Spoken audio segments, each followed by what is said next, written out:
Copyright disclaimer. Under Section 107 of the Copyright Act 1976, allowance is made for fair use for the purposes such as criticism, comment, news reporting, teaching, scholarship, education and research.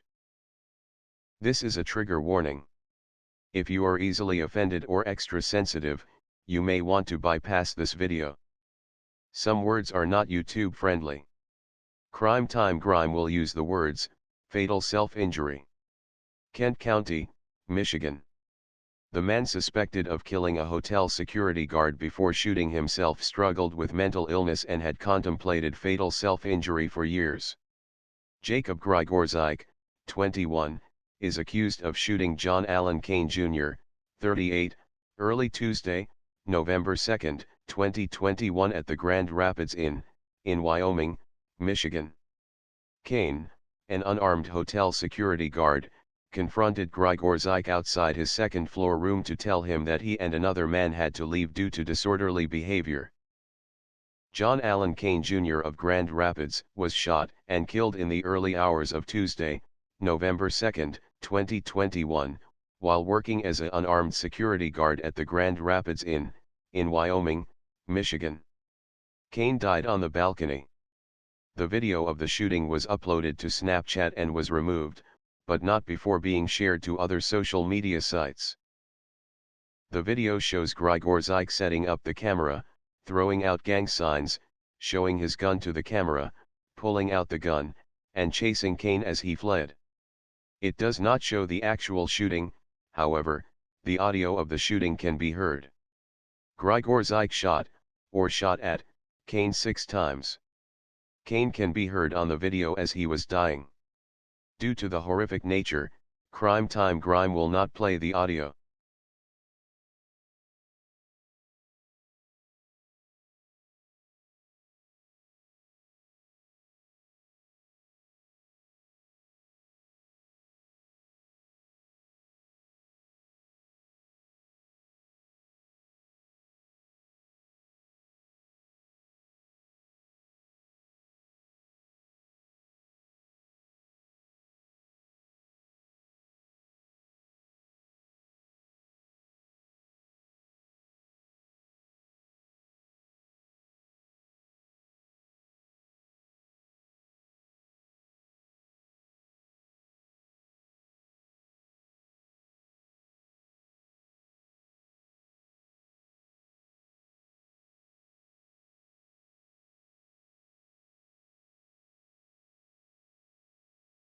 After the killing, Grygorzyk went home and shot himself, police said. His mother's home is a short walk from the hotel at 28th Street Southwest and Buchanan Avenue. She found him dead in his bedroom when she checked on him. She also found him after a previous fatal self-injury attempt in 2020. Grygorzyk was hospitalized on April 11, 2020, after an overdose of Xanax and alcohol in an attempt to commit fatal self-injury. Following the fatal self-injury attempt, a social worker petitioned Kent County Probate Court seeking involuntary hospitalization because Grygorzyk posed a danger to himself and others, according to the petition. Quote, Jacob overdosed on pills and alcohol and left a note, telling his family that he is sorry and reports that he had planned to harm himself since 2016, unquote, the social worker wrote. Quote, the patient admits that he tried to commit fatal self-injury and wants to die, unquote. Grygorzyk, who was being treated at Mercy Health St. Mary's Psychiatric Medical Unit, agreed to a treatment plan recommended by doctors. Probate Judge David Murkowski adjourned a hearing on the compromise request given Grygorzyk's acceptance of treatment. The plan required up to 60 days in a psychiatric hospital and 180 days in outpatient therapy. Grygorzyk agreed to take the prescribed medications and attend counseling and therapy sessions. Doctors said in probate court records that Grygorzyk was suffering from acute major depression and had felt extreme self-blame and guilt. His mental illness caused a disturbance of his thoughts and moods that could significantly alter his judgment, behavior, and ability to cope with the typical demands of life, authorities said in court records. Grygorzyk had previous run-ins with the law, but no felony convictions, only minor offenses, misdemeanors, state police records showed. In September 2017, he was sentenced in Wyoming District Court to 92 days in a sober living unit after pleading guilty to attempted unlawful use of a motor vehicle. In February 2020, he pled guilty in Granville District Court to attempting to resist and obstruct the police and embezzlement of funds of less than $200. He was sentenced to 10 days in jail for resisting and obstructing the police and a $200 fine for embezzlement. That September, he was sentenced in Wyoming District Court to 93 days in jail and 12 months on probation after he pled guilty to domestic violence, records showed. Talking with a former gangster disciple who says that the shooting appears and the shooter appeared to be trying to join a gang, Heather. Yeah, the expert I spoke to was a member of the Gangster Disciples in Chicago for years, following in the footsteps of his father, who worked with Larry Hoover, who he is the founder of the Disciples. Today, he sat down with me to watch that video, which he says appears to be an audition.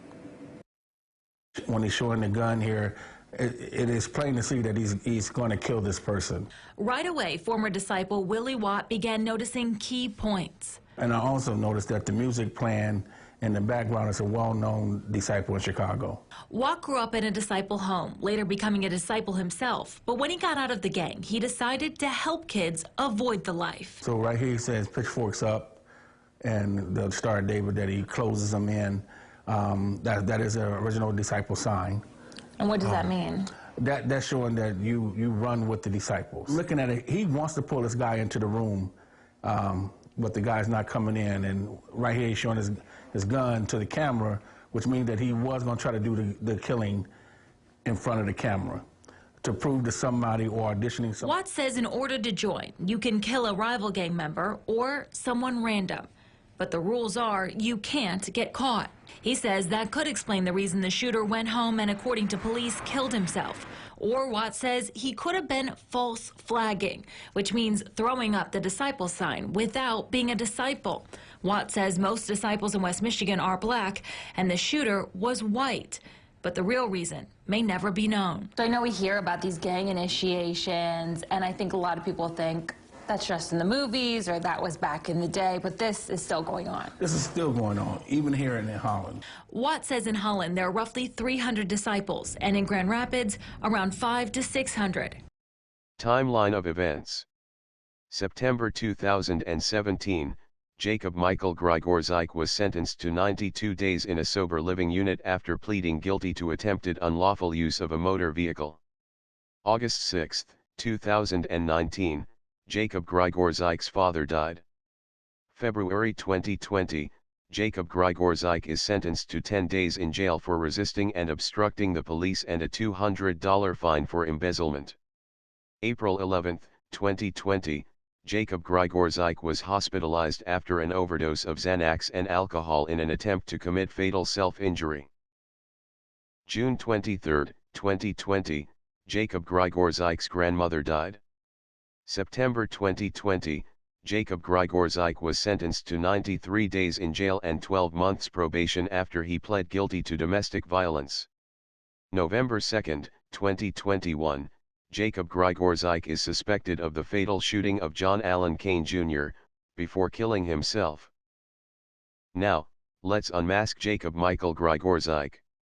Jacob Grygorzyk was born on December 24, 1999.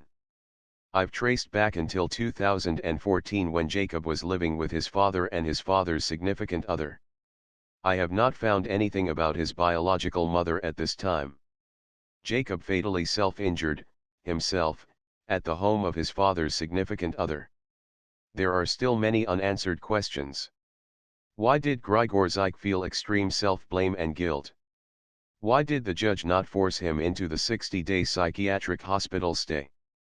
Will the judge feel any repercussions for his bad decision? It cost an innocent man his life. If he wanted to die, why did he have to take the life of an innocent man? Was it an audition for gang membership? Let me know your thoughts in the comments.